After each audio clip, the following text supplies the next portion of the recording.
Телевизэн гадаад мэдээний хөтөлбөр эхэлж байна. Венесуэл улсад 7.5 ба 7.2 магнитудын хүчтэй газар хөдлөлт болсноос хойш 6 хоногийн хугацаа өнгөрөөд байна. 6 хоногийн дараах байдлаар цорын ганц сайн мэдээ гэвэл 2 настай хүү 120 гаруй цагийн дараа нурангаас аврагдсан тохиолдол байлаа. Үүнээс бусдаар нөхцөл байдал тун муу гэж хийж болохоор байна. Одоогийн байдлаар нас барагчдын тоо 1700, гэмтэж хүрсэн хүний тоо 5000, орон гэргүй болсон хүний тоо 15000 даваад байна.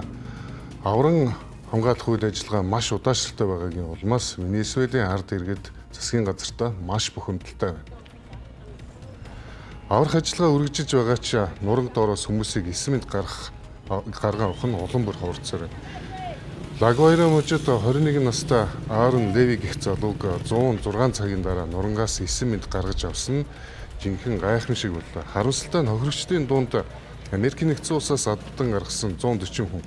Тэр дундаа хүүхдүүд байсан бөгөөд тэдний байрлаж байсан зочид буудал бүхэлдээ нурсан байна.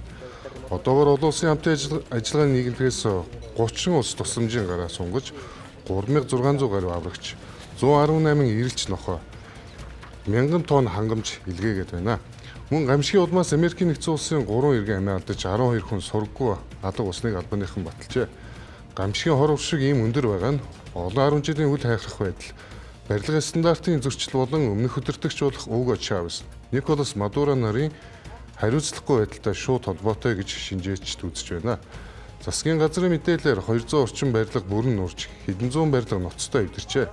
Нийслэл Каракасаас баруун зүгт 33 км-ийн зайд орших Эл Жункито мужид иргэд задгаа талбайд майханд хоноглож байна. Тэд төрийн албаа хаагчид бараг үзэгдэхгүй байгаа бөгөөд нутгийн тариаданчдал иргэдэд анхан шатны тусламж үзүүлж байгааг оршин суугчид хэлж байна. Газар хөдлөлтөөс үүдэн төвийн бүс нутагт эрчим хүч тасалдсан ч Венесуелийн газрын төсний компани олборлолт экспорт хэвийн үргэлжилж байгаа гэж. Энэхүү хүмүүдгийн амрал нь улс төрийн хурцтмал байдлыг улам дэврэгж байна. Сөрөг хүчний удирдагч Мария Корина Мачадо гамшигт нэрвэгдсэн иргэдэд туслахаар Панамаас буцаж ирэхийг оролдсон боловч засгийн газар түүнийг хилээр нэвтрүүлэхийг хоригложээ.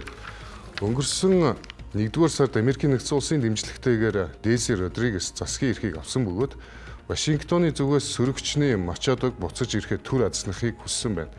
Нөгөө тэгвэр үндэсний ассамблеийн ерөнхийлөгч Хорхе Родригес иргэдийг 50 байхыг уриалж нийгмийн сүлжээнтэх ташаа мэдээлэлд автахгүй байхыг хүсжээ. Ийхүү Венесуелийн ард түмэн байгалийн гамшиг болон улс төрийн гүн хямралын дунд давхар шаналж байна. Иргэдийн сургаггүй болсон ойр дотныхоо хүмүүсийг бүртгүүлдэг захим хуудасуудад одоогоор 45,000 гаруй хүн олдохгүй байгаа гэсэн мэдээлэл оржээ.